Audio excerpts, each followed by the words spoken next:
बहुत important factor जो हमें हर सनस्क्रीन की बॉटल पे लिखा होता है, नहीं है तो you should not buy it. उसके बारे में रिसर्च करो and then buy it. Of course first thing first is SPF। अगर आप देखो यहाँ मेरे सनस्क्रीन पे लिखा हुआ है SPF 50+। SPF अब हम समझते हैं SPF, ठीक है। SPF को हम सिंपल एक भाषा में डिफाइन करते हैं sun protection factor. SPF basically है क्या, एक एग्जाम्पल से समझाती हूँ मैं बहुत सिंपल भाषा में। मान लीजिए आपके SPF, आपका जो सनस्क्रीन है वो है SPF 30। अब आप ये समझिए कि आप धूप में जाते हैं और आपकी स्किन जो है वो 10 मिनट के अंदर ही वो बर्निंग स्टेज में आ जाती है, द सनबर्न गेट स्टार्टेड। तो जब अगर आपका सनस्क्रीन आपने लगाया है which has SPF 30, that means आपके सन में रहने की क्षमता को वो 30 टाइम्स बढ़ा देता है। That means 300 minutes you can stay in the sun without a sunburn. This is of course, ये कैलकुलेटिव नंबर एग्जैक्ट नहीं है क्योंकि ये स्किन टाइप पे डिफर करता है, बट जब आप बात करते हो SPF की तब एक्चुअली दिस कैलकुलेशन इज, अगर मैं SPF 50 यूज करती हूँ दैट मीन्स अगर 10 मिनट में, ऑफ कोर्स इंडियन वेदर के हिसाब से 10 मिनट्स में मेरी स्किन जो है वो बर्निंग स्टेज में आ जाती है, तो SPF 50 का मतलब ये है कि 50 टाइम्स मेरी जो स्ट्रेंथ है स्किन की to actually you know tolerate sunburn gets increase. मतलब 500 मिनट्स में सन में रह सकती हूँ एंड मेरी स्किन जो है वो बर्निंग कंडीशन में, सनबर्न कंडीशन में नहीं आएगी। ऑफ कोर्स फिर भी री एप्लीकेशन इज मस्ट। अगर आप देखो, आप पढ़ो इस बारे में, तो हर कोई आपको ये रिकमेंड करेगा if you are in the sun और इवन नॉट इन सन, आपको 2 से ढाई घंटे बाद एक री एप्लीकेशन करना सनस्क्रीन का बहुत ज़रूरी है।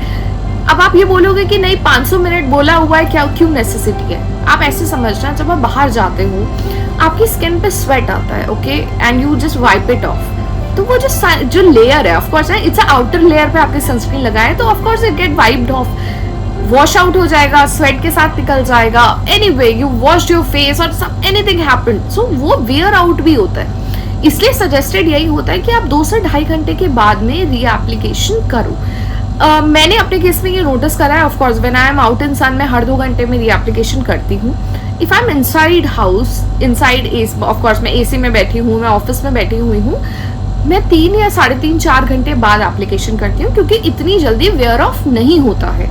So this is how. अब हम SPF समझ गए, अब आप इतना समझना, आपके सनस्क्रीन में जितना हायर द SPF उतना हायर द प्रोटेक्शन। आप बाहर जा रहे हो, I would suggest to have wear a high SPF। आप घर में हो, you are not having a day out, if you are having a sunscreen which has SPF 30 or 40 something, use it at home, there is no harm, even 30 will work when you are inside home। लेकिन बाहर जा रहे हो, please wear a good sunscreen with SPF 50 and above, at least 45। अब एक बार SPF के numbers पे बात कर लेते हैं। अब आप एक काम करो, अपना सनस्क्रीन का बॉटल उठाओ, let's see what SPF it is। so if you have SPF 15, तो आपका जो सन प्रोटेक्शन है UV रेज से वो है 93%। अगर आपका SPF 30 है, it gives you a sun protection of 97%। Mine is basically 50+, so my sun protection is 98%। अगर आपके पास SPF 100 and of course SPF 100 तक है, your skin can get saved with at least 99% of UV rays. इसके साथ एक बहुत इंटरेस्टिंग फैक्ट और जुड़ा है, there is no sunscreen in the market. आप कोरियन स्किन केयर देख लो, जापानीज स्किन केयर देख लो, अभी तक वो ऐसा सनस्क्रीन नहीं ला पाए हैं that gives you 100% protection from UV rays. That is the reason reapplication is a must. You do not want those UV rays getting penetrated into your skin. That's not good at all. Okay? So please keep that in mind. अगली बार आप sunscreen खरीदने जाओ, keep these factors in mind. सब कुछ देखना, label देखना, ingredients देखना, SPF देखना and then buy it. अब हम बात कर लेते हैं एक और ऐसे टर्मिनोलॉजी की जो आपको सनस्क्रीन पे मेंशन होती है, which is PA।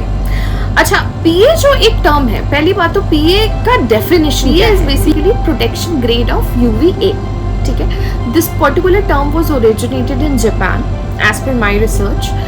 अब बेसिकली इसका मतलब क्या है, व्हाट इट इज, तो बेसिकली क्या है ना, प्रोटेक्शन ग्रेड ऑफ UVA मतलब कितने लॉन्ग टर्म तक आपकी जो स्किन है वो जो भी सन के बेसिकली इफेक्ट्स हैं, चाहे वो एजिंग हो चाहे रिंकल्स हो, कितना लॉन्ग टर्म तक वो आपको बचा सकता है योर सनस्क्रीन। तो जितना हायर आपका PA होगा, आप समझ लो उतना हायर आपका protection. As I was telling you as well कि सनस्क्रीन जो है एक बहुत अच्छा एंटी एजिंग प्रोडक्ट है। और इसमें पीए जो है ना इस चीज की वैल्यू बढ़ा देता है। तो जितना आपका हायर द पीए, आपका जितना भी ये रिंकल्स एंटी एजिंग इफेक्ट है लॉन्ग रन में आपके वही काम आने वाला है। तो next time when you see, I would suggest आप PA4+ सनस्क्रीन्स को ही यूज करो। 5+ अभी तक नहीं आया है। Again I will be saying this particular thing, there is no sunscreen as of now has been launch in my knowledge जिससे आपको 100% प्रोटेक्शन मिले। ओके तो रीएप्लीकेशन करना बहुत इंपॉर्टेंट है, अपने स्किन को बचाना बहुत इंपॉर्टेंट है। सो पीए बेसिकली आपका यही होता है। जब आप पीए को देखोगे तो आप समझना, अगर आप 2 देखते हो, 3 देखते हो, 4 देखते हो, तो basically it's the protection that you are getting कि कितनी लेयर तक आपका सनस्क्रीन आपको प्रोटेक्ट कर सकता है। That's the reason PA rating is equally. ये हमने बात कर ली आज की सीरीज में, हमने SPF एंड पीए जो लेबल्स हमारे सनस्क्रीन पे पाए जाते हैं ये एक्चुअली में है क्या एंड ये क्यों। हमारा जो नेक्स्ट एपिसोड आएगा उसमें हम बात करेंगे 2 चीजों के बारे में जो इस पर्टिकुलर सीरीज को आपका एक वन स्टॉप डेस्टिनेशन बनाएगा to pick your right sunscreen. So next episode में हम actually I am going to help you out कि आपको राइट सनस्क्रीन कौन सा चुनना है which is good for your skin, which is going to be suitable for your skin. And another thing is that sunscreen को properly apply कैसे करना है।